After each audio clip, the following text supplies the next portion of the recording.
කතංසු ලබතේ පඤ්ඤං ප්‍රඥාව කෙසේනම් ලැබගම්ද?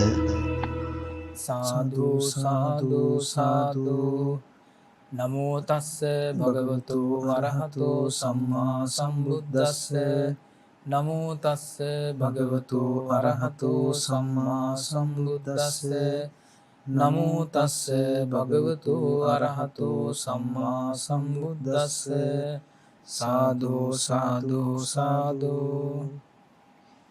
ඒ භාග්‍යවත් වූ අරහත් වූ සම්මා සම්බුදු පියාණන් වහන්සේට අපගේ හදපිරි නමස්කාරය වේවා.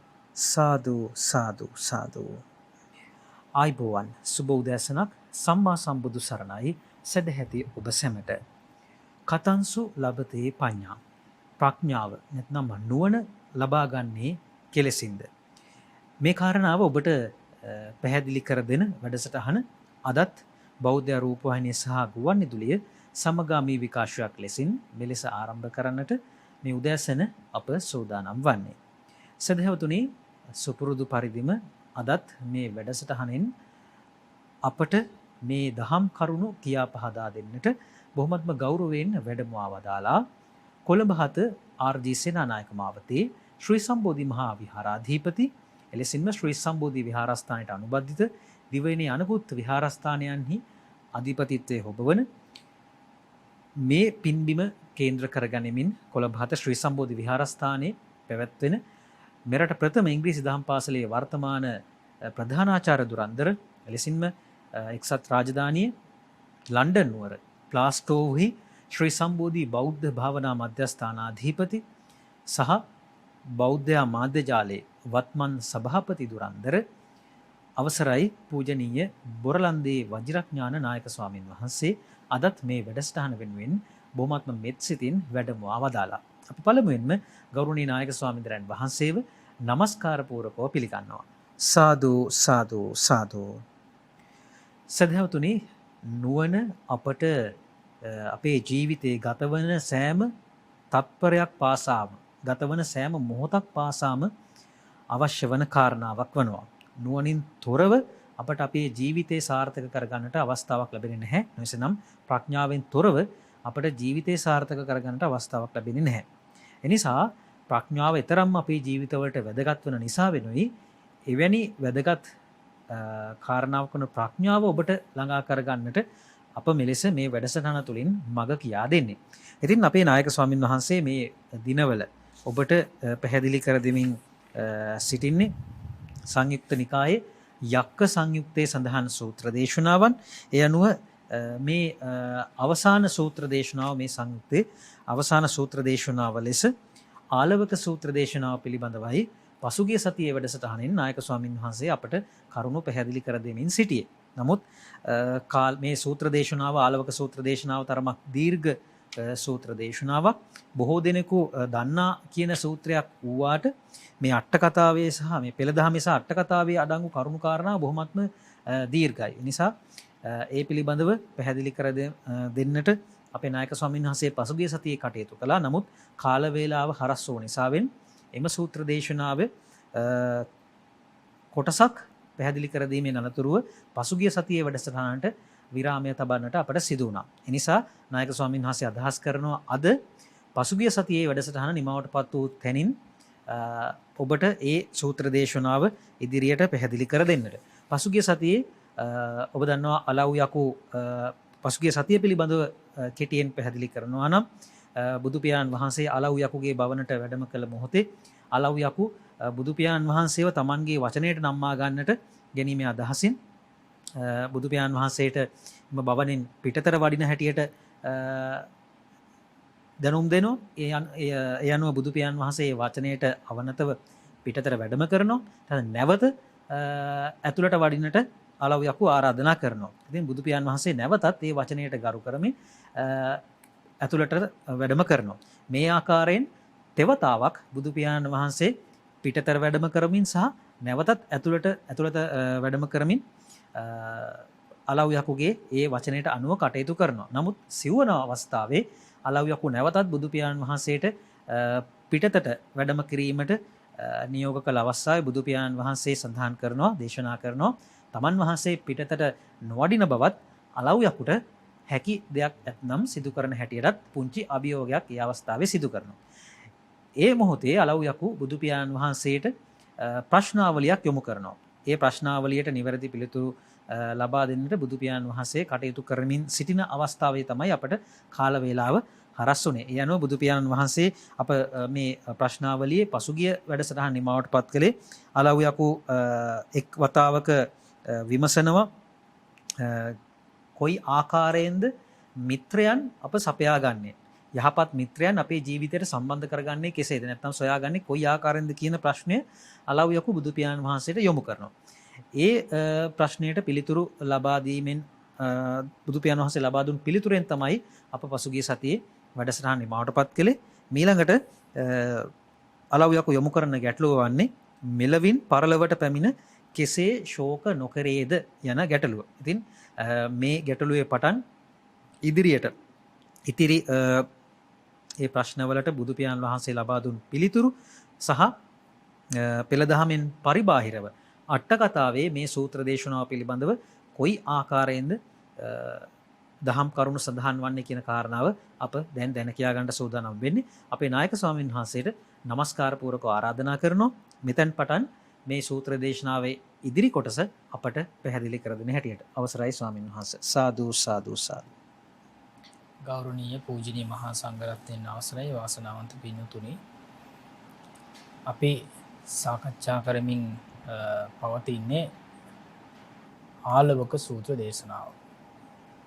යක්ක සංයුත්තේ ඉන්දක වර්ගයේ අවසාන සූත්‍ර දේශනාව 12 වන සූත්‍ර දේශනාව. අපි සූත්‍ර දේශනාවේ මේ මැද භාගයේ තමයි සාකච්ඡා කරමින් පවතින්නේ. ඒ අනුව අපේ භාග්‍යතුන් වහන්සේ ලබා දෙන පිළිතුරු, එහෙම නැත්නම් ආලෝක යක්ෂයාට ලබා දෙන පිළිතුරු අතරින් අපි දැන් මොන පිළිතුරටද යොමු වෙන්නේ? ආලෝක යක්ෂයා අහනවා අස්මා ලෝකා පරං ලෝකං කතං පෙච්ච නොසෝචති. මෙලොවින් පරලොවට පැමිණ කෙසේ ශෝක නොකරේද? එතකොට දැන් මේ ජීවිතේ අපි මරණයට පත් වුණාට පස්සේ ඊළඟ ආත්ම භාවයට පත් වෙනකොට අපි ආත්ම භාවයේ ශෝක කරන්නේ නැතුව, කනගාටු වෙන්නේ නැතුව, ශෝක කරන්නේ නැතුව ජීවත් වෙන්නේ කොහොමද කියන කාරණේ තමයි අහන්නේ. ඒකට හේතුව තමයි ගොඩාක් අය අහලා තියෙන්නේ පව් කරාම අපාය යනවා කියලා. එහෙමයි. නේද? ඒ නිසා බුදුදහමේ පමණක් නෙවෙයි අනිකුත් ආගම් වලත් උගන්වනවා මේ දුගති එහෙම නැත්නම් අපායම ගැන. එහෙමයි. නේද? ඉතින් ඒ හින්දා ඒ යක්ෂයෝ අතරත් දිව්‍යෝ අතරත් ඊළඟට හැමෝම මේ ජීවත් වෙන හැම සත්වයන් අතරම තියෙන දෙයක් තමයි මේ අපායට වැටීම පිළිබඳව තිබෙන බිය. ඒ බිය තැති ගැනීම සම්බන්ධයෙන් තමයි මේ ප්‍රශ්නේ අහන්නේ. ඒ නිසා මේ විදිහට ජීවත් වෙලා ඊළඟ ලබන ආත්මභාවය පිළිබඳව කෙනෙකුට විශ්වාසයක් තියෙන්න ඕන. ඒ විශ්වාසය කොහොමද ගොඩනගා ගන්න කියන කාරණේ තමයි මෙතෙන්දී ඒ යක්ෂයා ආලෝක යක්ෂයා බලාපොරොත්තු වෙන්නේ භාග්‍යතුන් වහන්සේගෙන් මේ පිළිතුර. ඒ පිළිතුර බලාපොරොත්තු වෙනවා වගේම දැන් මේ පිළිතුරු වලට බලාපොරොත්තු වෙන පිළිතුරු ප්‍රශ්න වලට භාග්‍යතුන් වහන්සේ අපහසුතාවයටපත් වේ. ඇත්තටම බැරි වෙයි කියලා තමයි හිතුවේ යක්ෂයා. එහෙමයි. නේද? කොහොමුණත් දැන් මේ වෙනකොට සෑහීමකටපත් තුනා යක්ෂයා නැවතේ ලබා දෙන පිළිතුරු වලට ප්‍රශ්නයක් අහන්න ගියේ නැහැ. එහෙමයි. ඒකෙන් පැහැදිලි වෙනවා මේ ඒ ප්‍රශ්න වලට ලබා දුන්න පිළිතුරු නිවැරදි සහ සෑහීමකටපත් වුණා කියලා. එහෙමයි. ඒ වගේම දැන් අපි භාග්‍යතුන් වහන්සේ ලබා දෙන පිළිතුර තමයි මේ ප්‍රශ්නයට මෙලොවින් පරලොවට පැමිණ කෙසේ නම් ශෝක නොකෙරේද කියන ප්‍රශ්නයට යස්සේතේ චතුරු ධම්මා සද්දස්ස ගරමේසිනෝ ගිහිගේ වෙසෙන සද්ධහ ඇති යමකුහට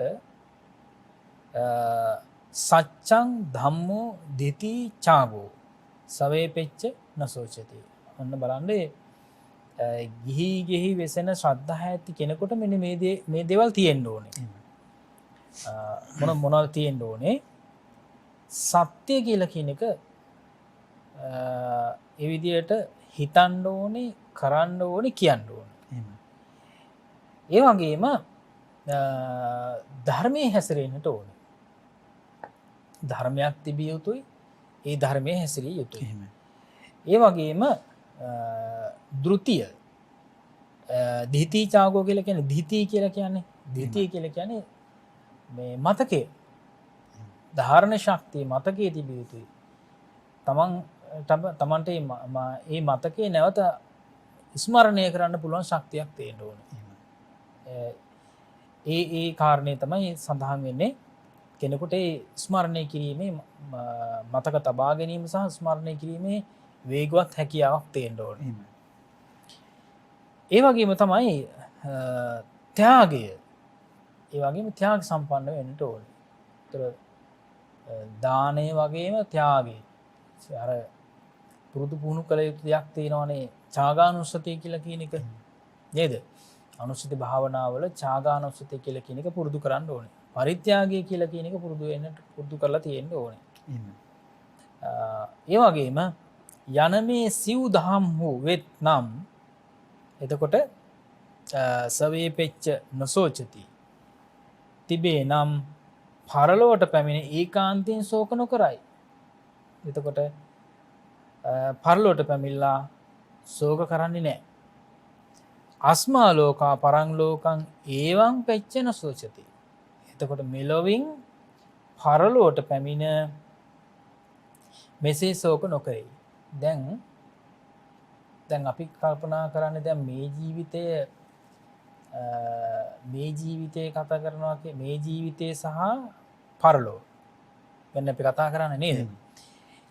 එතකොට ඉස්සෙල්ලාත් භාවයේ දී මේ ආත්මේ පරලොව. එහෙමනේ දැන් ගොඩක් අය කල්පනා කරන්නේ නැහැ නේ. අපි දැන් මෙලොව පරලොව කියලා කිව්වට මේ ආත්මේ නම් මේ ආත්මයෙන් ඊළඟ ආත්මයට යන්න කල්පනා කරන්නේ නෑනේ මේ ආත්මයට කොහොමද ආවේ කියලා. නේ? මේ ආත්මයට ආවේ පෙර ආත්මයක් තිබිච්ච නිසා. ඒතර පෙර ආත්මේ මේ කියන දේවල් පුරුදු පුහුණු කරලා තිබුණා නම් මේ ජීවිතේ ශෝක කරන්නේ නෑ. එහෙනම් මේ ජීවිතේත් පරලෝ ජීවිතේත් දෙකේම ශෝක නොකිරීම සම්බන්ධයෙන් තමයි මේ කියන්නේ. එහෙමයි. එතකොට පරලෝ විතරක් නෙවෙයි මෙලවත් ශෝක නොකිරීමට ඇති වැදගත්ම කාරණා හතරක් තමයි මේ සත්‍ය කතා කිරීම, සත්‍යවාදී වීම, ඒ වගේම ධර්මානුගාමී ප්‍රතිපත්තිය හැසිරෙන එක, ඊළඟට මේ ධුතිමත් වීම, මතක තබා ගැනීම සහ ස්මරණය කිරීමේ හැකියාව තියෙන්න ඕනේ. ඒ වගේම තමයි ත්‍යාග සම්පන්න කෙනෙක් බවට පත් වෙන්නට ඕනේ. ඉතින් එහෙම කෙනෙකුට තමයි මේ විදිහට මේ සතුටු වෙන්න පුළුවන්කම ලැබෙන්නේ, ශෝක නොකර සතුටින් ජීවත් වෙන්න පුළුවන්කම ලැබෙන්නේ. ඊළඟට භාග්‍යතුන් වහන්සේ නැවත මේ අතිරේක වශයෙන් දේශනාවක් කරනවා. අතිරේක ගාථාවක්. අතිරේක ගාථාව කියන්නේ මේ සියලුම කාරණා සම්පින්ඩණය කරලා තවත් ගාථාවක් වැඩිපුර බුදුරජාණන් වහන්සේ දේශනා කරනවා. මොකද්ද දේශනා කරන්නේ? ඉංග අඤ්ඤේපි පුච්චස්සු පුතු සමනක් බ්‍රහ්මනේ යදි සච්චා දමාචාගා කාන්ත්‍යා බිහියෝ නවිජ්ජති. එතකොට මෙතන සඳහන් වෙනවා සත්‍යයටත් ඉන්ද්‍රිය දමනයටත් ත්‍යාගයටත් ශාන්තියටත් අධික වූ යමක් මෙලොව ඉඳින් ඇත්නම් ඒ කුමකැයි බොහෝ වූ අනෙක් මහාන බමුණන්ද විචාරවයි. එතකොට දැන් තවත් මහාන බමුණන්ගෙන් අහන්න ගිහිල්ලා පුළුවන් නම් පුළුවන් නම් අහන්න ගිහිල්ලා අහන්න කියලා තමයි මේ කියන්නේ. එහෙමයි. දැන් මගෙන් විතර නෙමෙයි අහන්නේ. එහෙමයි. නේද? එහෙමයි. දැන් තවත් එහෙනම් ඔබට මුණ ගැහෙන මහාන බමුණන්ගෙන් ගිහිල්ලා අහන්න මේ පිළිතුරු ටික හරියද? මා කියව පමණින් පිළිගන්න එපා. ඔව් මා කියව පමණින් පිළිගන්න එපා. මීට වඩා යමක් තියනවද කියලා අහන්න කියලා කියනවා. නේද? පුළුවන් නම් ගිහිල්ලා අහන්න මීට වඩා යමක් තියනවද කියලා. මේ ප්‍රශ්න වලට ලැබිච්ච මේ පිළිතුරු වලට වඩා තවත් පිළිතුරු තියනවද? එහෙමයි. කියලා අහන්න කියනවා. ඒ මොනවාද? දැන් මේ සීලු කාරණා තුල ගැබ්බෙලා තියෙන කරුණු ටිකක් තමයි බුදුරජාණන් දේශනා කළන්නේ. මේ ඒ සීලු කාරණා අතර තියෙනවා සත්‍ය කියලා කියන එක තියෙනවා. එහෙමයි. ඒ වගේම ඉන්ද්‍රිය දමනය කියලා කියන එක. ඒතර ඉන්ද්‍රිය දමනය කියලා කියනකොට කෙනෙකුට තියෙන්න ඕනේ. ඒ වගේම ත්‍යාගය තියෙන්න ඕනේ. සහ ශාන්තියවත් ඉවසීම තියෙන්න ඕන කෙනෙකුට. නේද? අන්න මේ මීට වඩා යමක් තියෙනවා නම් තවත් කෙනෙක්ගෙන් අහන්න ගිහිල්ලා අහන්න පුළුවන් නම් අහන්න කියලා තමයි අවසාන වශයෙන් මේ භාග්‍යතුන් වහන්සේ පිළිතුරු වශයෙන් ගාථාව මේ විදිහට දේශනා කරන්නේ. ඊළඟට ආපහු ආලෝක යක්ෂයා ආපහු හඬ අවදි කරනවා යක්ෂයා. මොකක්ද අහන්නේ? සාම්පරායික ඌද ඒ කියන්නේ මෙත සඳහන් වෙනවා දෘෂ්ට ධාර්මික වූ ඊළඟට යම් අර්ථයක් වේ නම් ඒ මම අද දනිමි. එයින් දැන් බොහෝ වූ මහාන බමුණන් මොට ਵਿਚාරන්දේ ආය මට වෙන කායින්වත් අහගන්න ඕනේ නේද? එහෙමයි. දිට්ඨ ධම්ම ඒ කියන්නේ මේ ආත්භාවයේම දැන් මෙතන කියන්නේ සම්ප්‍රායික කියලා කියනවනේ. එහෙමයි. ඉටු දැමිය කියලා කියනවා. දෘෂ්ටි දමනය කියලා කියනවා. ඉටු දැමිය කියලා කියනවා මේකට. ඒ කියන්නේ සිංහල වචනේ මේ ආත්භාවයේම මම මේකේ අර්ථය දැනගත්තා නේද? මේ ආත්මේ මම මේ අර්ථය දැනගත්තා. ඒ නිසා මං ආයෙ මොනව අහන්නද? ආයෙත් මොනව අහලාද කියලා අහන්නේ නේද? එතකොට දැන් බොහෝ මහාන බමුණන් කුමට ਵਿਚාරන්ද? ආයෙ මං කාගේවත් අහන්න අවශ්‍ය නැහැ. ඒ වගේම අත්ථාය වතමී බුද්ධෝ වාසායා ලවිමාගමා සෝහං අජ්ජ පජානාමි යත්ත දින්නම් මහප්පලං. ඒකාන්තයෙන් මට වැඩ පිණිස බුදුරජාණන් වහන්සේ විසීම පිණිස අලව් නුවරට වැඩිසේක. යමකුට දෙන ලද්ද මහත්ඵල වේ නම් එය මම අද දනිමි. එතකොට මෙතෙන්දී මේ ආලවක යක්ෂයා කල්පනා කරේ ආලවක යක්ෂයාට ලැබිච්ච ලාභය නේද? ඒ ලාභය තමයි ආලවක යක්ෂයා ඒ කියන්නේ මෙයාට අවබෝධ වුණා මම පෙර පින් කළා තියෙනවා. මම පෙර පින් කරපු කෙනෙක්. ඒ පෙර පින් කරපු නිසා තමයි මට මේ ලාභය ලැබුණේ. මොකද ලාභේ? අද මේ මගේ භවනට බුදුරජාණන් වහන්සේ වැඩි නේද? බුදුරජාණන් වහන්සේ මගේ මේ භවනට වැඩම කරලා මට මේ කරුණ ටික කියලා දීමම මට ලැබිච්ච ලාභයක්. ඒ ලාභේ ලැබුණේ මම පූර්වාහත් භාවයන් වල දන් දීපු නිසා කියලා මෙයාට කල්පනා වුණා. ඒ වගේ සතුටු වුණා. යමකට දෙන ලද්ද මහත්ඵල වේ නම් ඒ මම අද දනිමි. එතකොට මහත්ඵල බව දැනගත්තා කියලා කියනවා. ඊළඟට කියනවා සෝහං විචරිස්සාමි ගාමා පුරා නමස්සමානෝ සම්බුද්ධං ධම්මස්සච සුධම්මතන්ති.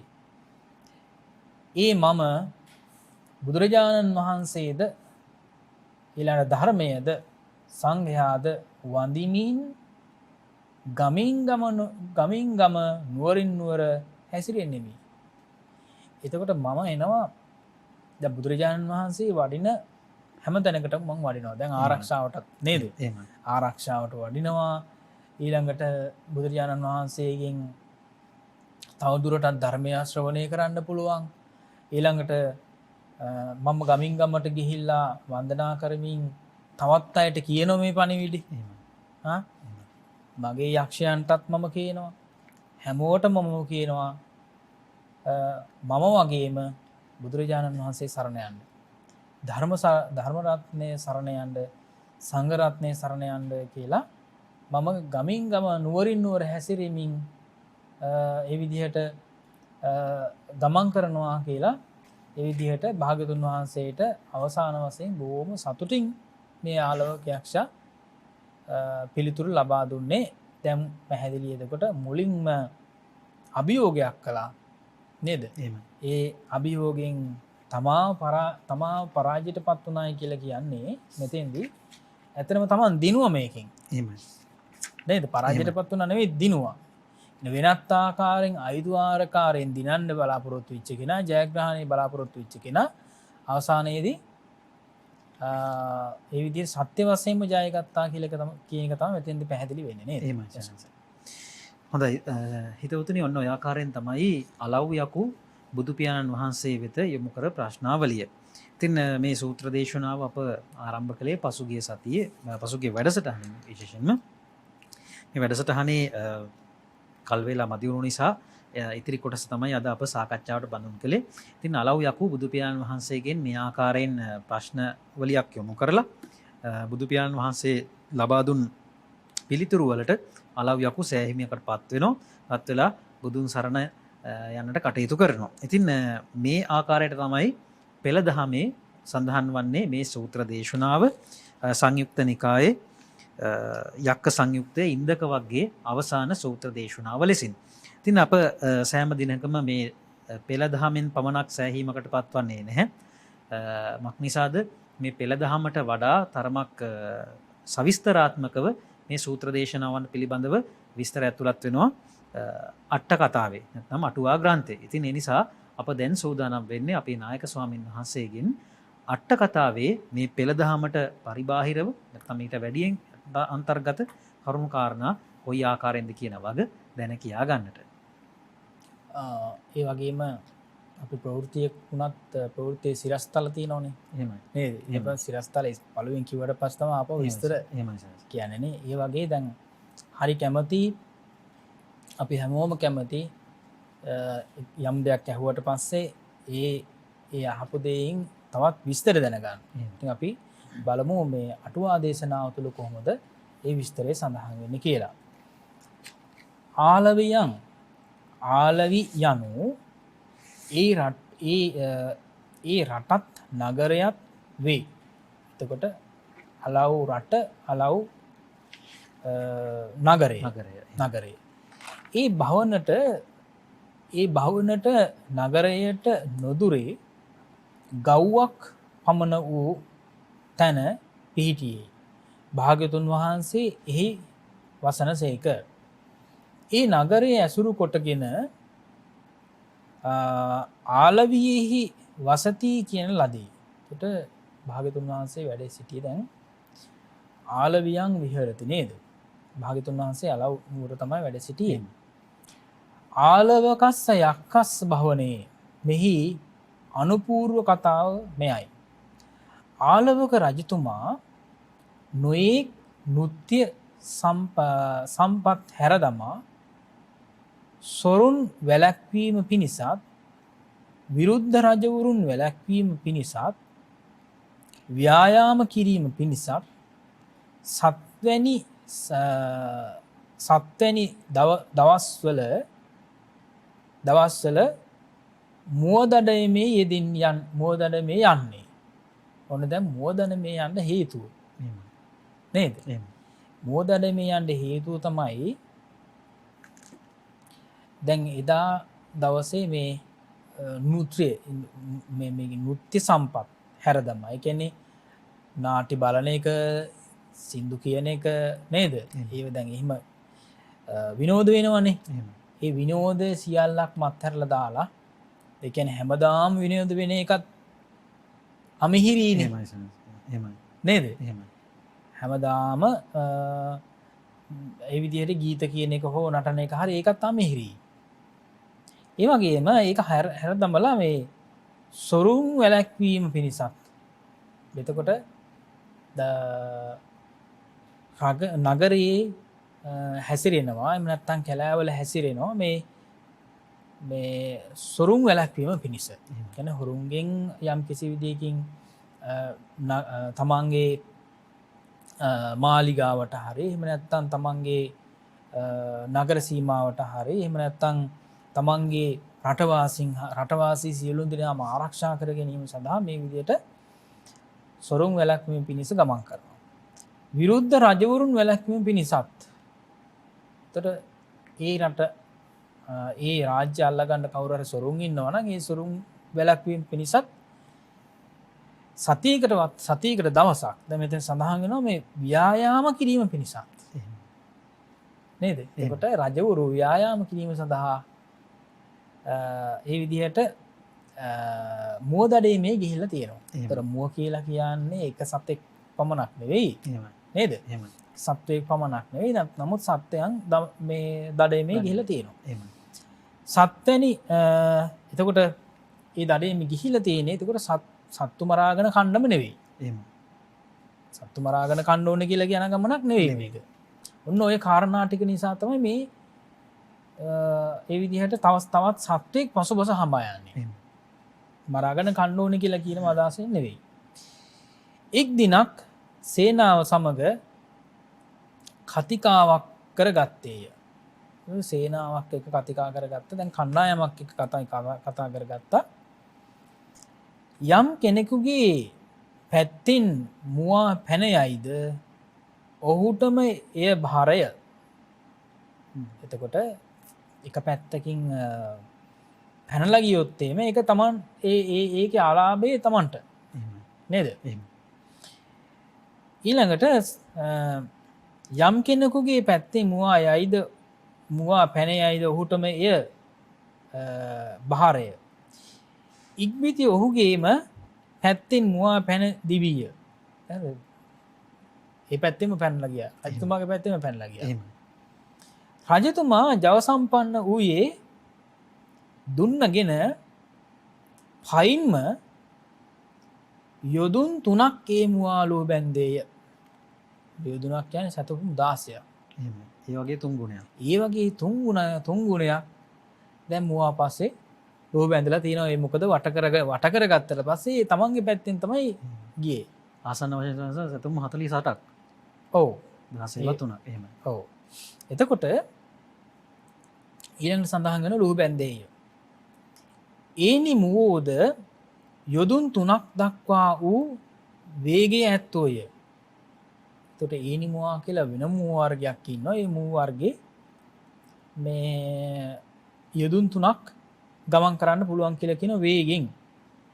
ඉක්බිති පිරිහුණු ජවය ඇති ජලය ඇති තැනකට පැමිණ සිටි ඒ මුවා එක සැරේ එක වේගෙන් දුවන්න පුළුවන් යොදුන් 3ක්. එහෙමයි. ඒ මුවාට. ඒ කියන්නේ මහන්සි නැතුව දුවන්න පුළුවන්. නමුත් ඒ යොදුන් 3 ගියාට පස්සේ මෙයාට මහන්සි හැදුනා, තිබා හැදුනා. මොකද කරේ? වතුර තියෙන තැනකට ගියා. ඇති තැනකට පැමිණ ඒ මුවා මරා දෙකට කපා. ඔන්න ඇත්ත ඒ මුවා මරා ගත්තා.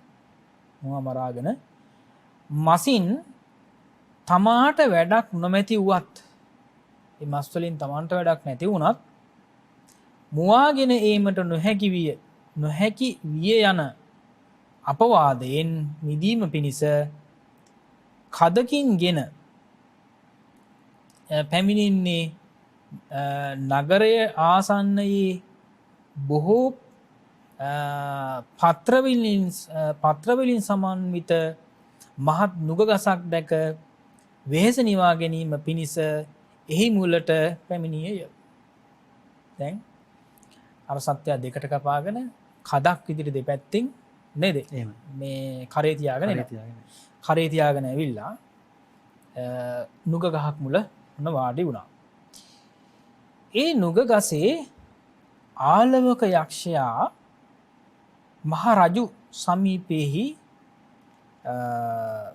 භවනක් ලැබ මද්දහන වේලාවෙහි ඒ රුක් සෙවනෙහි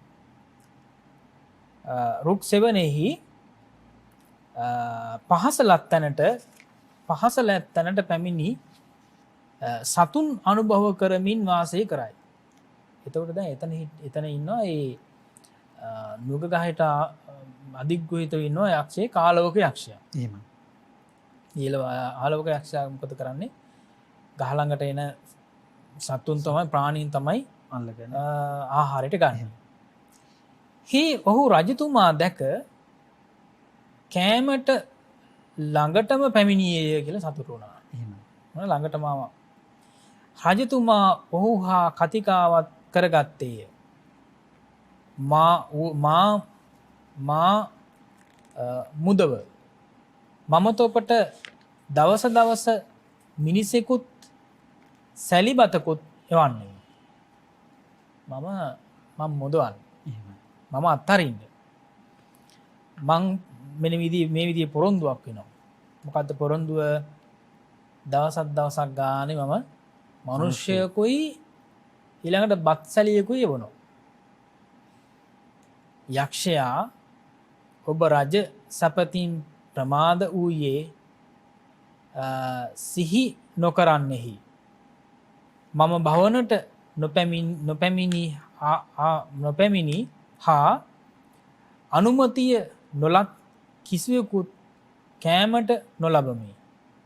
ඒ මම ඔබද අත්හරින්නෙමි මුදා නොහලේය. දැන් කපිට වැඩක් තමයි මේ කරන්න කියලා හිතලා මේ අත්හරියේ නෑ. එහෙමයි. රජතුමා යම් දවසක නොයෙන්නේම්ද ඒ දවස මා අනුභව කරවයි තමා අනුදැන ඔහු විසින් මුදාහරින ලද්දේ නගරාභිමුඛව ගියේය. බලසේනාව මග කඳවුරු බැඳ සිටියාහු රජතුමා දැක කිම මහරජ. දැන් මේ එනවා දැකලා බලසේනාව මොකද්ද උනේ කියලා අහනවා මහරජ රජුරුවන්ගේ. ඊළඟට කියනවා හුදු අයස කියන්නේ අපකීර්තිය බයින් මෙසේ වෙහෙස වන්නාහුදැයි කියමින් ඉදිරියට ගොස් පිළිගත්හ. දැන් බය වුණාද කියලා අහනෝ නේද? එහෙමයි. රජතුමා එපවත් නොදක්වා නගරයට ගොස් උදයබත අනුභව කොට නගරාරක්ෂයා කැඳවා මේ කරුණ පැවසීය. නගරාරක්ෂයා කිම රජතුමනි කාල පරිච්ඡේදයක් වෙන් කරන ලදැයි විමසීය. නොකරන ලදැයි කියයි. ඊළඟට නුසුදුස්සක් කර ඇත මහරජ. අමනුෂ්‍යයෝ හුදු වෙන් කරනු ලැබුවක්ම ලබත් වෙන් නොකළ කල්හි ජනපදයට හිරිහැර වන්නේ. එතකොට මේ පොරොන්දුවලට මේ අගයක් දෙන්නේ නැති ඇයිනේ මේ යක්ෂෝ කියලා කියන්නේ. ඕනම තැනකින් හිතනු තැනකින් යමක් මේ ආහාරයට ගන්න පුළුවන්. සත්වෙක් ආහාරයට ගන්න පුළුවන්. ඒ නිසා දේවීනි වේවා අල්පෝත්සුක වී මෙසේ කළේ උවද ඔබ වහන්සේ රජ සැප විඳිනු මැනවි. මම මෙහිදී කළ යුත්ත කරන්නෙමි හේ කල් ඇතිව නැගිට බන්ධනාගාර දොරටුවෙන් සිට යම් කෙනෙක් මරණ දඬුව ලැබී යුත්තෙක් වෙද්ද ඒ අය යමෙක් ජීවත්වීමට කැමැත්තේ නම් එළියට එවූ කියයි. කිසිවෙක් පළමුව පිටවේ නම් ඔහු නිවසට ගෙන ගොස් නාවා කන්නට දී මේ බත් හැලිය යකුට දෙවැයි කියා යවයි. එතකොට මේ කපටි වැඩක් කරන්න යන්නේ. එහෙම. නේද? එහෙම. වැරදි කරපු අය දානෝනේ බන්ධනාගාරයට. එහෙම. ඒ බන්ධනාගාරයට යවුවට පස්සේ ඒ බන්ධනාගාරේ යවුවට පස්සේ ඒ අයට කියනවා ඒ විදිහට කැමති කෙනෙක් ඉන්නවා නම් යන්න. ඒ කියන්නේ නිදහස ලබන්න හැමෝම කැමතිනේ ඒකට ඉතින්. ඉතින් දවස ගාන එක එක්කෙනා එනවා. එහෙමයි. දවසකට එක්කෙනෙකුට නිදහස දෙනවා. එහෙම. ඒ නිදහස දුන්නාට පස්සේ බත්සැලියක් දීලා කියනවා මේක යකාට ගිහිල්ලා දෙන්න කියලා. ඔහු රුක් මුලට පිවිසි සැනින්ම යක්ෂයා බිරම් සිවුරක් මවා අලයක් මෙන් ඔහු කාදමයි. ඔන්න එතකොට භයානක කියන බිරම් කියලා කියන භයානකනේ. භයානක මේ ඒ විදිහට වේශයක් මවාගෙන අලයක් වගේ ආහාරයට ගන්නවා කියලා කියන්නේ. එහෙමයි. නේද? එහෙමයි. එතකොට යක්ෂානුභාවයෙන් මනුෂ්‍යයන්ගේ කෙස් ආදී නිසා මුළු ශරීරයම වෙඬරු පිඩක් මෙන් වෙයි. බලන්න නේද? එතකොට හරියට මේ අපි ගත්තොත් මේ ගිතෙල් තියෙන්නේ එහෙමයි. නේද? එහෙමයි. ඒ ගිතෙල් වගේ තෙල් පිඩුවක් වගේ වෙනවා. එහෙමයි. තෙල් පිඩුවක් වගේ වෙනවා මේ ඒ සත්වයා. ඒ අනුභවය යක්ෂයාගේ අනුභවය යක්ෂයාගේ බලවත්කමින් ඒක වෙන්නේ. යමකොට බත් රැගෙන යකොට බත් රැගෙන ගිය මිනිස්සු එය දැක බියට පත් වූවෝ ඒ බැව් මිතුරනට දැන්වූහ. එතැන් පටන් රජතුමා සොරුන් ගෙන යකොට දෙති මිනිස්සු සොරකමින් වැළකුණා. ආන්න උපක්‍රමයක් කළේ. දැන් හොරකම් කරලානේ අර බන්ධනාගාරයට යන්නේ. වැරදි කරලානේ. වැරදි කරපු අය රජ්ජුරුවෝ යකුන්ට කණ්ඩ දෙනවා කියලා මොකද වුණේ? අර මිනිස්සු වැරදි වලින් වැළකුණා. වැරදි වලින් වැළකුණා. එයින් පසු කලක අලුත් සොරුන් නොමැති බැවිනුත් පෙර සොරුන් අඩවීම නිසා බන්ධනාගාරයේ හිස් වුණා. බන්ධනාගාරයේ හිස් වුණා කියලා කියනවා. එතකොට මේ වැරදි කරන්නේ නැති නිසා. මේක යහපත් විදිහට තමයි සිද්ධ වුණේ. ඉක්බිති නගරාක්ෂයා රජුට මේ වැව් දැන්වීය. රජු තම ධනය නගරයේ වීදිවල දැම්මේය. එතකොට රජුට කරපු වැඩේ දැන් කොහොම හරි හොරකමට හරි වැරද්ද හොරකමට අහු කරගත්තොත් මේ යක්ෂයාට කන්න දෙන්න පුළුවන් වෙන්නේ නේද? රජුට කරපු වැඩේ මොකද්ද? මේ මුදල් අර වීදිවල දැම්මා. හිතාමතාම දැම්මා. කැමති කෙනෙකු ලෝභයෙන් ගතහොත් මැනවි. කිසිවෙක් පයින්වත් ගැසුවේ නැතලු. කකුලෙන්වත් පයින්වත් ගැසුවේ නැල්ලු අර මුදල් වලට. කියන බයිට. හේ සොරුන් නොලබන්නේ ඇමතිවරුට දැන්වීය. මොන බලන්න. එතකොට පවුල් පිළිවෙලින් එක් මහල්ලකු යවමු. එතකොට මේ ඊළඟට දැන් ඇමතුරුත් හොරකම් කරනවා කියලා දන්නවනේ. මහ පරිමාණයෙන් නේද? එතකොට අර මිනිස්සු වගේම දැන් හරි ආසාවෙන් ඉන්න අය තමයි මේ ඇමතුරුත් ගිහලා දැම්මා මේ සොරකම් කරනවද කියලා බලන්න. නේද? ඊළඟට පවුල් පිළිවෙලින් එක් මහල්ලකු යවමු. ඊළඟට මහ පිළිවෙලින් එක මේ මහල්ලු යවනවා. ඒ කියන්නේ බලමු එතකොට මොකද වෙන්නේ කියලා. ඔහු ස්වභාවයෙන්ම මරණ මාවතේ සිටින්නකි කිය. එතකොට ඊළඟට දැන් මේ කවුරුත් ගියේ නෑනේ. කවුරුත් ගියේ නැති නිසා මේ වයසක අයවමු අපි කියලා තීරණය කළා. ඒ මොකද හෙට අනිද්දා මරණයටපත් වෙන්න ඉන්න නිසා. රජතුමා අපේ පියා අපේ සීයා යවති මිනිස්සු කලබල කරන්නාහුය. අපේ තාත්තයවයි නේද? අපේ සීයා යවයි කියලා ඕන කලබල කරන මිනිස්සු. එය නොරුස්සවේ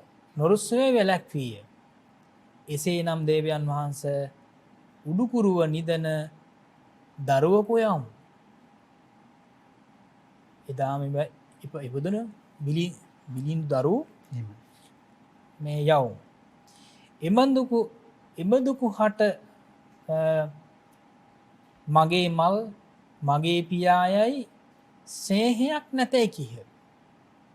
එතකොට ඒ දරුවට ස්නේහයක් නෑන මගේ අම්මා මගේ තාත්තා කියලා ස්නේහයක් නෑ. ඒ නිසා ඒ වගේ බිලිඳු දරුව යවුම්. රජතුමා අනුමැති දුන්නේය. ඔවුහු එසේ කළහ. නගරයෙහි දරුවන්ගෙන දරුමව්වරුද ගර්භනීහුද පැනගොස් වෙනත් ජනපදවල දරුවන් සාදාගෙන එත්. එතුවර මොකද කරන්නේ. ඒ දරුවෝ ඉන්න අය ඒ නගරෙන් පිට වුණා. නගරනි දැ මේ ප්‍රශ්න තියෙන්නේ. ඒ නිසා නගරෙන් ඈතට ගිහිල්ලා වහන් වුණා. සැඟ වුණා. ඒ සැඟවිලා ඇවිල්ල තමයි මේ ඒ ගිහිල සැඟවිලා ඉඳලා තමයි ළමයි හදාගෙන ළමයි අරගෙනේ. බොද බිලිඳු දරු විතරනේ එහෙමයි කාරය සඳහායෝ ගන්නේ. මෙසේ 12 වසක් ගත විය. ඉන් පසු දිනක් මුළු නගරයම පරීක්ෂා කොට එකම දරුවකු හෝ නොලැබ රජුට දැන්වූහ. දේවයිනි ඇතුළු නුවර ඔබවහන්සේගේ පුත් ආලවක කුමාරයා හැර වෙනත් දරුවක නැත. කුමාරයා හැර වෙනත් දරුවෙක් නෑ.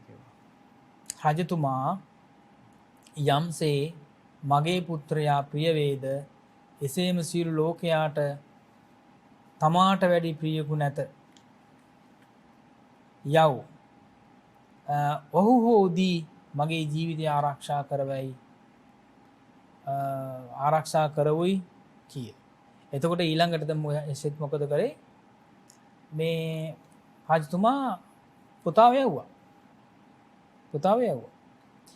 ඒ වේලාවේ ආලෝක කුමාරයාගේ මව පුතා නාවා සරසා රෙදි දරණුවේ ඔතා ඇකෙහි නිදි කරවා සිටින්නීය. තැන් අම්මා මේ දේවිය මේ හොඳට නාවලා ඇකේ ඉන්නවා. උකුලේ නලෝමින් ඉන්නවා. රාජපුරුෂයෝ රජුගේ අනින් එහි ගොස් 12,000ක් දේවීන්ගේ කිරිමවුද සමග වැලපෙන ඇගින් ඔහු ග්‍රැගෙන හෙට යක්ෂයාගේ ආහාරය වන්නේ යැයි පිටත්ව ගියහ කියලම ගියා මේ දරුවා යක්ෂයාගේ ආහාරය විනිසු දෙනට ආහාරය පිණිස වන. ඔව් එතකොට බලන්නකො දැන් දේවිය සහ 12,000ක් ඉඳලා තියෙනවා කිරි දෙන්න. එහෙමයි නේද? එහෙමයි. ඒතර දවසින් දවස දුන්නත් එතකොට කොච්චර කාලයක් කිරි දෙනවද බලන්නකො. එහෙමයි. එදින භාග්‍යවතුන් වහන්සේ උදෑසන දඹදිව ජේතවන විහාරයේ මහා ගඳ කෙලියෙහි මහා කරුණා සමාපත්තියට සමවැද බුදු ඇසින් ලෝ බලනසේ ආලවක කුමාරයාගේ අනාගාමී ඵලයට පැමිණීමේ හා යක්ෂයාගේ සෝහාන් ඵලෙහි සිටීමේ හේතු වාසනාවත් දේශනා අවසානයේ 84,000ක් ප්‍රාණීන්ගේ ධර්ම චක්ෂු ප්‍රතිලාභය දුටුසේක. ඔන්න භාග්‍යවතුන් වහන්සේ දකිනවා අර උදෑසන අවදිව ජේතවනාරාමේ ගන්ධකිලි වැඩ ඉන්නකොට කරුණ මහා කරුණා සමපත්තියට සම්වේදල ලෝබලා වදාරනකොට බුදුරජාණන් වහන්සේ දකිනවා ආලවක කුමාරයාගේ අනාගාමීන්ට වාසනාව තියෙනවා. අර ආලෝක කුමාරයා. ඒ වගේම තමයි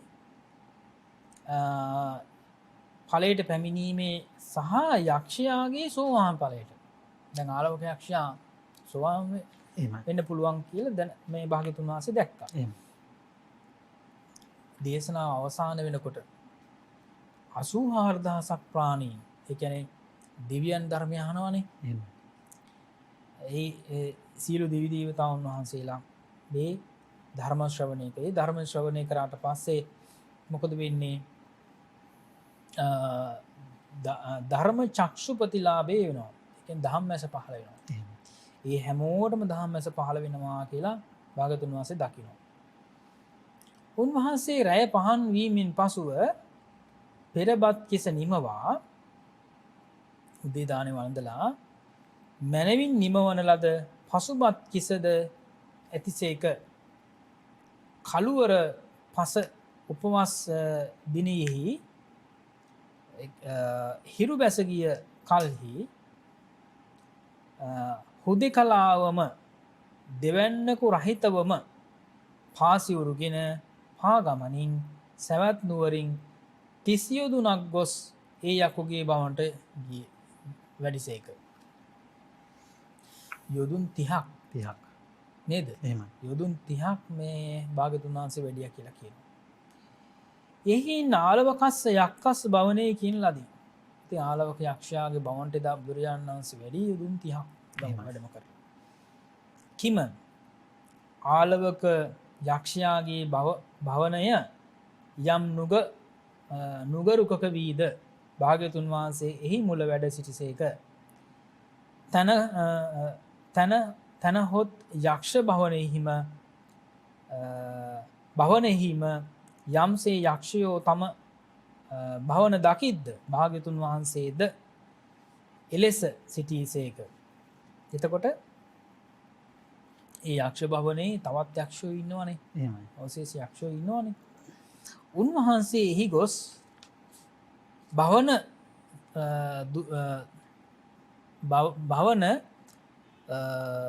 දොරටුවෙහි සිටගත්තහ. එකල්ලි ආලවක හිමවතෙහි යක්ෂ සමාගමට ගියේවේ. යක්ෂයා ගිහිල්ලා තියෙනවා යක්ෂ රැස්වීමකට. එහෙමයි. නේද? එහෙමයි. යක්ෂ රැස්වීමකට ගිහිල්ලා එදා ඉක්බිති ආලවකගේ දොරටු පාල යක්ෂයෙකුත් ඉන්නවා. එහෙමයි. මොකද ප්‍රබල යක්ෂයෙක් නෙමෙයි. එහෙමයි. ඒ යක්ෂයාගේ නම තමයි ගද්‍රබ. ගද්‍රබ නම් යක්ෂයා භාග්‍යතුන් වහන්සේ වෙත පැමිණ වැඳ ස්වාමීනි භාග්‍යතුන් වහන්සේ තමා අවේලාවේ පැමිණියහු දැයි විමසීය. මේ මොකද මේ අහනවා මේ අවේලාවේ වැඩි. භද්‍රබය ඔව් පැමිණියෙමි. ඉදින් ඔබට බරක් නොවන්නේ නම් ආලවකගේ භවනෙහි එක්කයක් පසන්නෙම්ද? ස්වාමිනී මට බරක් නැත. එසේ වුවත් ඒ යක්ෂයා කර්කශකය, පරුෂය, මව්පියාදීන්ටමත් වැඳීම් ආදියක් නොකරයි.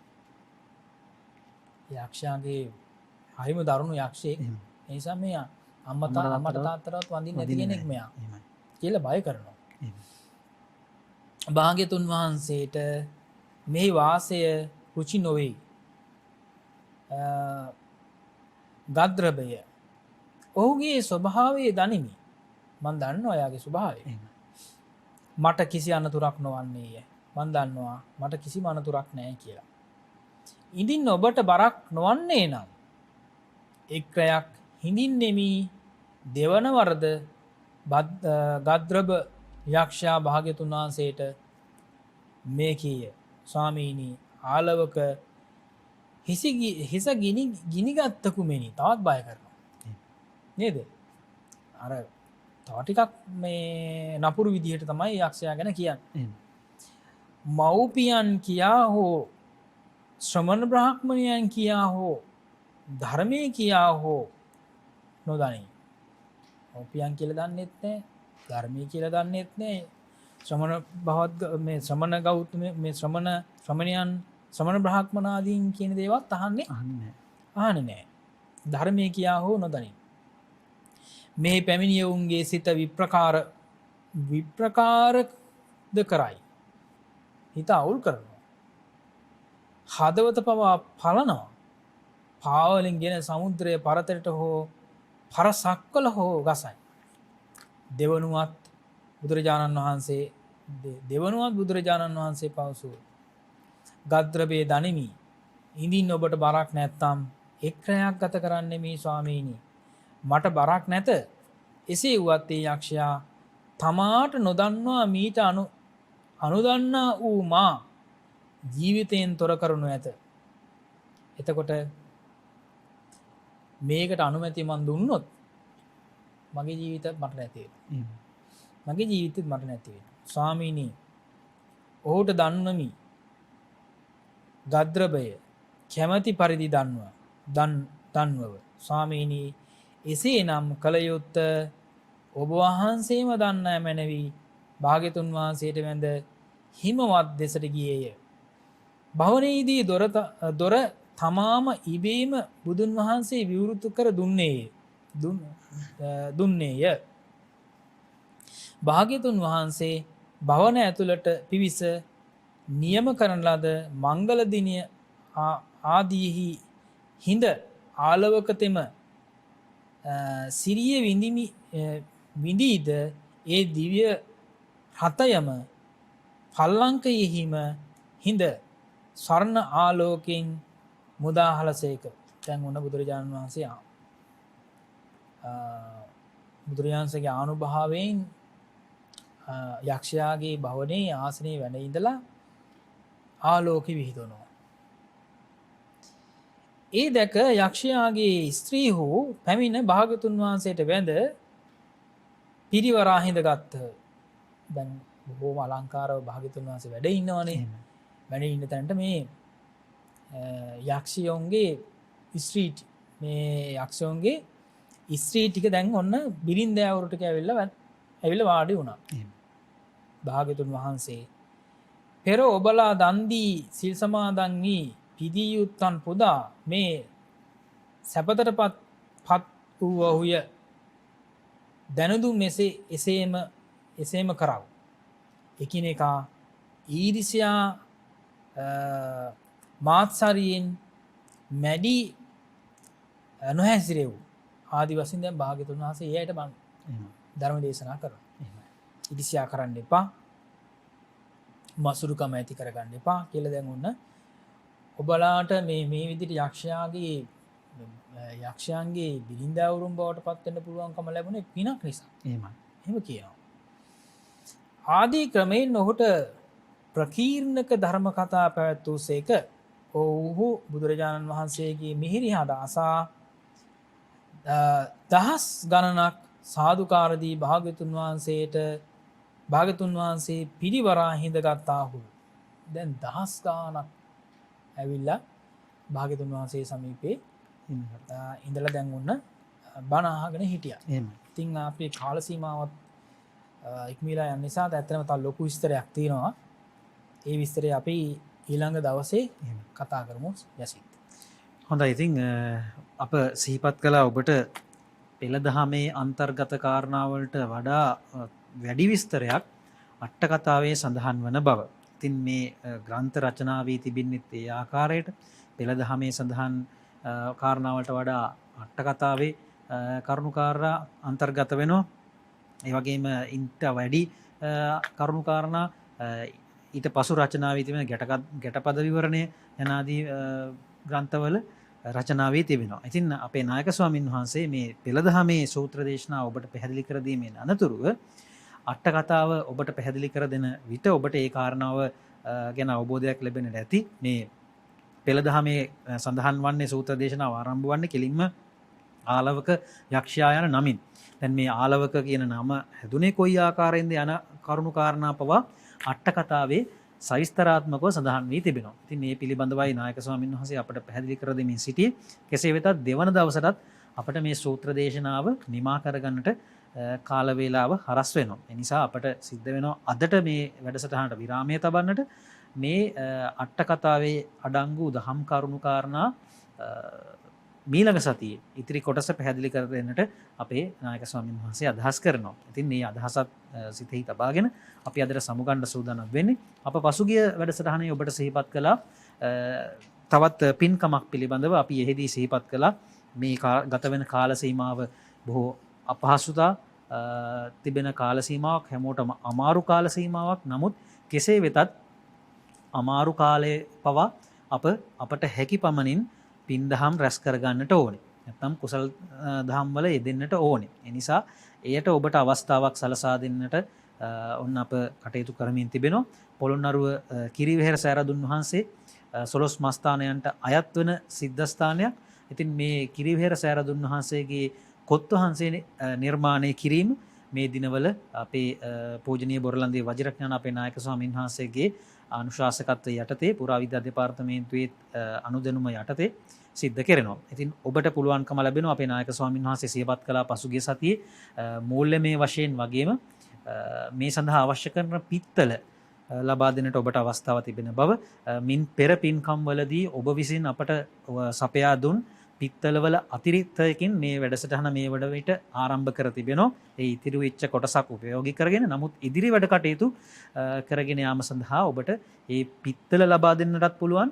ඒ වගේම මූල්‍යමය වශයෙන් දායකත්වය ලබා දෙන්නටත් පුළුවන්. ඒ පිළිබඳ වැඩිදුර විස්තර ඔබට පුළුවන් අපේ මූල්‍ය හා පරිපාලන අධ්‍යක්ෂ මහේෂ් ද අල්විස් මහතා අමතා ලබා ගන්නට 077 77 90යි 609 කියන අංකය ඔස්සේ ඔබට එතුමා අමතන්නට පුළුවන්. 077 77 90යි 609 මෙන්න මේ අංකය ඔස්සේ මහේෂ් ද අල්විස් මහතා අමතලා ඒ පිළිබඳ වැඩිදුර විස්තර දෙන කියාගෙන මේ පින්කමට සම්බන්ධ වෙන්නට අපි ආරාධනා කරනවා. නායක ස්වාමීන් වහන්සේ පසුගිය වැඩසටහනේ සිහිපත් කළා අපි අමාරුවෙන් කරන පින්කම තමයි මහත්ඵලවන්නේ කියලා ස්වාමීන් වහන්සේ නේද? ඉතින් අපිට අමාරු අපහසුතා තිබුණාට අප ඒ යහපත් වැඩ කටයුතු අප නතර කළ යුතු නැහැ. මොකද කවදා හෝ අප මේ පින කියන දේ කාටවත් සොරා ගන්නට හැකි දෙයක් නොවේ කියන වගේ ගිය සතියේ වැඩසටහනේ නායක ස්වාමීන් වහන්සේ සඳහන් කළා. ඒ නිසා අපට කවදා හෝ මෙලොව වගේම පරලොව ජීවිතේත් සාර්ථක කරගන්නට ඉවහල් වෙන පින් අප නිරන්තරයෙන්ම රැස් කරගත යුතුයි. එවැනි පින්කම් වල අපි නිරන්තරයෙන් නිරත විය යුතුයි. අපහසුතා මැද්දේ වුවත්. ඒ නිසා තමයි මේ පින්කම අප සිද්ධ කරන්න බලාපොරොත්තු වෙන්නේ. මා සිහිපත් කළ අංකයට මහේෂ් දල්විස් මහතා අමතලා ඔබට මේ පිළිබඳ වැඩිදුර විස්තර දෙන කියාගෙන මේ පින්කම හා සම්බන්ධ වන්නටත් අවස්ථාව තිබෙනවා. ඉතින් ඒ පිළිබඳවත් ඔබට සිහිපත් කරමින් මීළඟ වැඩසටහනෙන් අට කතාවේ මේ ආලවක සූත්‍ර දේශනාවේ ඉතිරි කොටස සාකච්ඡා කිරීමේ බලාපොරොත්තු වෙන අදට අප සමුගන්නවා. අදත් අප සෑම දිනා වෙත මෙත් සිතින් මේ කරුණු කාරණා කියා පහදා දුන්නේ කොළඹ 7 ශ්‍රී සම්බෝධි මහා විහාරාධිපති එවැගේම බෞද්ධ අමාත්‍ය ජාලයේ ගරු සභාපති එවැගේම ශ්‍රී සම්බෝධි ඉංග්‍රීසි දහම් පාසලේ වත්මන් ප්‍රධාන ආචාර්ය දුරන්දර අවසරයි පූජනීය බොරලන්දේ වජිරඥාන අපේ නායක ස්වාමීන්ද්‍රයන් වහන්සේ. ඉතින් මේ වැඩසටහනට සම්බන්ධ වීමෙන් ධර්ම ශ්‍රවණය කිරීමෙන් අප රැස් කරගත් සියලුම කුසල් දහම් අපි අපේ වත්මන් විහාරාධිපති පූජනීය බොරලන්දේ වජිරඥාන නායක ස්වාමීන්ද්‍රයන් වහන්සේටත් උන්වහන්සේගේ ගුරු දේවෝත්තමයන්න් වහන්සේ වුණු බෞද්ධ අමාත්‍ය ජාලයේ නිර්මාතෘවර අපවත් වී වදාළ පරම පූජනීය දරණාගම කුසල ධම්ම නාහිමි පාණන් වහන්සේටත් අනුමෝදන් කරමු. ප්‍රාර්ථනීය බෝධියකින් උතුම් වූ නිර්වාණ සුවය ළඟා කරගනු පිණිස මේ සියලුම කුසල් දහම් අපේ ස්වාමීන්ද්‍රයන් වහන්සේලාට එකසෙයින්ම හේතු වාසනා වේවා. සාදු සාදු සාදු. ඉතින් මේ සිහිපත් කිරීමත් සමගින් ලබන සතියේ එසේනම් මීළඟ වැඩසටහනින් ඔබ හමුවන බලාපොරොත්තු වෙන අපි අදට සමුගන්නවා. ඊට පෙර ආතු සිහිපත් කරනවා මේ කාල සීමාවේ අපි ගිය සතියේ සිහිපත් කළ විදිහට සෑම විටම ඔබේ සහෝදරත්වයේ දෑත් සියලු දෙනාට දිගු කරන්න, සෑම සමග සහයෝගයෙන් සමගියෙන් ගැටුම් ඇති කරගන්නේ නැතුව විශේෂයෙන් කටයුතු කරන්න. එතුලින් අපට මේ වර්තමානයේ අප මොහොදින තත්ත්වයෙන් ගොඩ එන්නට නුදුරු අනාගතයේම අවස්ථාව උදා වේවි. ඒ සිහිපත් කිරීමත් සමගින් අදට කතන්සු ලබ්ධතේ පඤ්ඤා වැඩසටහන අප මෙලෙස නිමාවට පත් කරනවා. ඔබ හැම දිනාටම සම්මා සම්බුදු සරණයි. කතන්සු ලබතේ පඤ්ඤං ප්‍රඥාව කෙසේනම් ලැබගම්ද